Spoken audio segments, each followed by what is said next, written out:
When he gets in this fight, Canelo gonna either knock him out or almost kill him to win, because he's motivated to win this fight.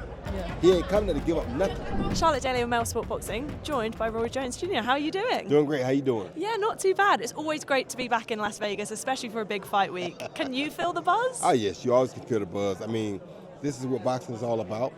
This is what boxing has been missing for quite some time, and this is what we love to see. Talking of missing boxing in Las Vegas, not only is it back, it's back with one hell of a fight. You know, Canelo versus Crawford. What was your initial thoughts when this got announced and it was happening? My initial thoughts were that this is going to be an awesome fight. This is two of the best fighters of their eras, finally meeting at a catch weight, at Canelo's weight.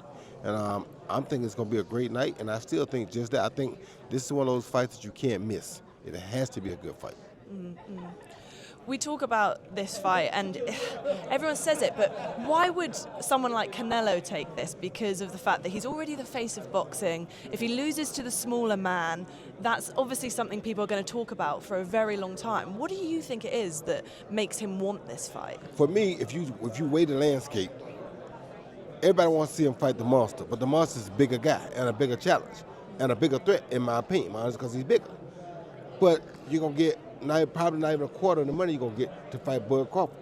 If you fight Bud, who's the only guy to ever win in the four-weight division era, unified champion twice in two different weight classes in the four-belt era. Only guy. Historic guy that's never lost. But he's coming up to your weight class, and you're going to get 3 times the money. Why would you not fight Bud right now? Yeah. It just makes more sense, right? You want to take a chance for a third of the money, or you can fight a guy that's got to come up to you for 3/4 more of the money. That's definitely my choice. Yeah. Talk about the money. Obviously, that's a really big incentive at the moment, but you still have to get out of bed and do the training camp and have the motivation within the opponent as well. Obviously, Crawford has achieved so much, and he brings that level of motivation. But do you think that it is just money driven though? No, it's not just money driven. He knows that if he comes lacking, Crawford gonna beat him. Crawford knows if he comes lacking, Canelo gonna beat him. No, it's not money driven at all. Money just was a good reason to make the fight happen. You ask, why did he take Crawford instead of anybody else? Because this is the best money opportunity, but it's also a better situation if you look at the whole dynamics of it. Canelo gets to be the big guy. Yeah. In a fight where he can make the most money he probably ever made. Yeah. Why would you not want that? You understand me? So no, money only incentive, but why would I not take a fight where I'm the bigger guy? You understand me? And this guy is good. Don't get it wrong, which is what gets you out of bed every day. This guy is the only guy in the four-belt era to be unified champion in 2 weight classes. If you ain't getting your behind up out of bed for him, then you don't get up out of bed for nobody. Yeah. Look, you talk there about Crawford being the bigger guy. Everyone's really... No, Canelo being the bigger guy. Sorry, about Canelo being the bigger guy. Everyone's really kind of hung up on the fact that Crawford's obviously coming up 2 weight divisions. But you've said before that he naturally walks around heavier than people kind of think, that actually it's not so much about him coming up, it's about the fact that he's not boiling down as much as before. So do you think the weight is as much of a factor as people are saying it is? No, I don't. I love guys like Crawford who follow a blueprint that I set. I set that blueprint to put in their heads that just because the guy's bigger don't mean you got to lose to him. When I came in to fight Jeremy Reese, I gave up a lot of weight. You understand me? But because I had the technique and the skill and the punching power to get my respect, I was able to win the fight. And I did that so that people can understand that just because the guy's bigger than you don't mean that he got to be able to beat you. So now Crawford has that same mindset, because when you see somebody do that, it makes you believe, hey, I can do that too. You understand me? Like in this country, what people didn't realize, the biggest thing about Obama becoming president, that now young black kids can say, hey, maybe one day I can be president. Mm-hmm. Before Obama became president, there was never a black president. So what black kid thought, oh, maybe one day I'll be president? No, they never seen it. Mm-hmm. When you see it done, now it becomes reachable to you. That's why I did that, so that people like fights like this can happen, because now he knows, hey, Roy did it, I should be able to do this. Yeah. You understand me? Yeah. And he has that mentality. He wants to be the best. If he got to go up 5 weight classes, if he can make the weight, he gonna try. Because why? He wants to be the best. You understand me? Yeah. That's what means more to me than anything.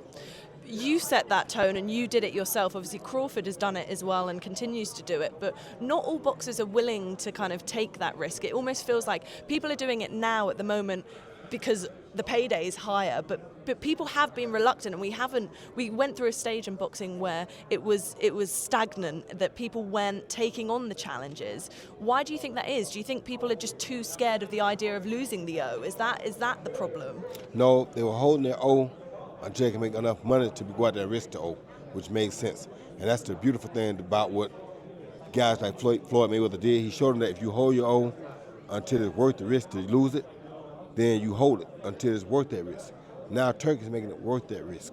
That's why Bud is putting his O on the line now, because Turk made it worth it. So Floyd taught them all something. Hold that O until it's worth losing. And they're holding it now. That's what Bud has done.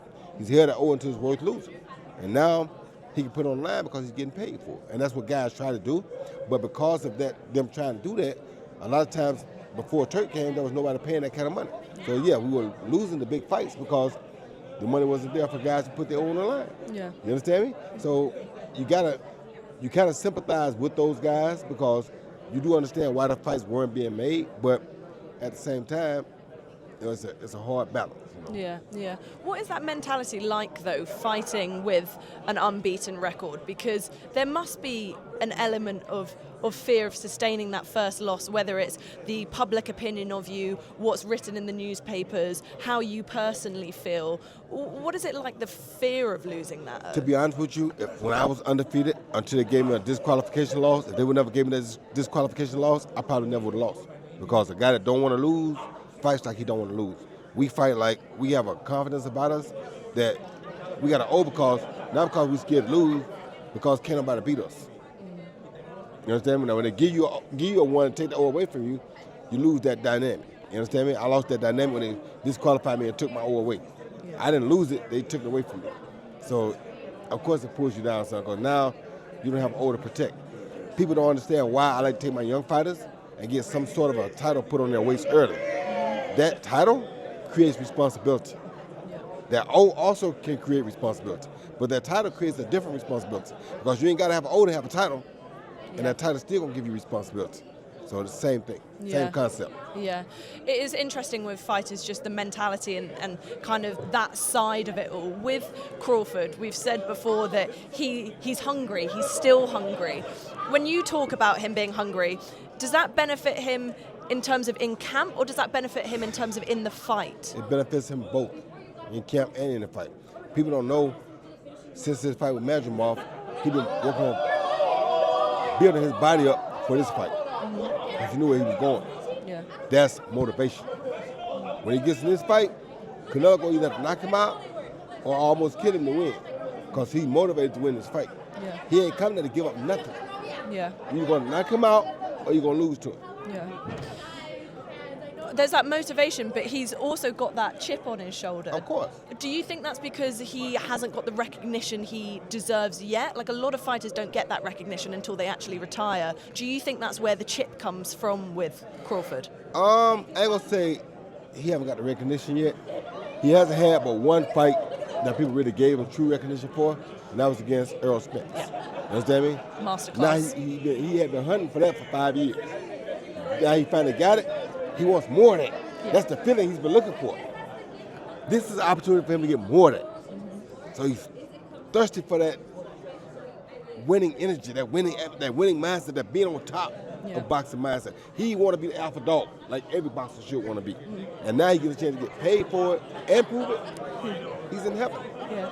How much can you read into the difference in their resumes? Because obviously Canelo's got more marquee names, and like you said there, none of that don't matter until Saturday night. All that stuff about who got the marquee names, who got the weight class, none of that don't matter until Saturday night. When them chins touch them chins, we gonna know something. Until that happens, all that foolishness, all the record of how long they've been fighting, what weight they've been fighting, none of that don't matter until Saturday night. Yeah. Saturday night we get all our answers. All the other stuff, throw it out the window. These are two magnificent fighters in a magnificent time that are fighting each other at their peak still. You understand me? We don't get that in boxing often. Yeah. Let's celebrate, be happy, be grateful to both fighters, and look for a great fight. We can't miss. Talking of the fight itself, you've said that Canelo has to fight a perfect fight.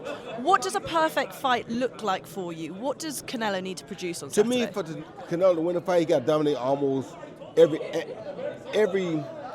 every atmosphere of the fight. You know, he got to dominate inside, he got to dominate outside, he got to dominate going forward, he got to dominate going around, he got to dominate all the areas of the fight. If he don't, he won't win the fight. And Crawford got to do the same. Whoever can dominate most areas of the fight will win the fight. I hate to close it, but I got to go now. I got to go do some other interviews. Thank you so much for your interview. And I look No worries at all. to Thank you so much for your time. I love y'all. Appreciate you. Thank you, Roy.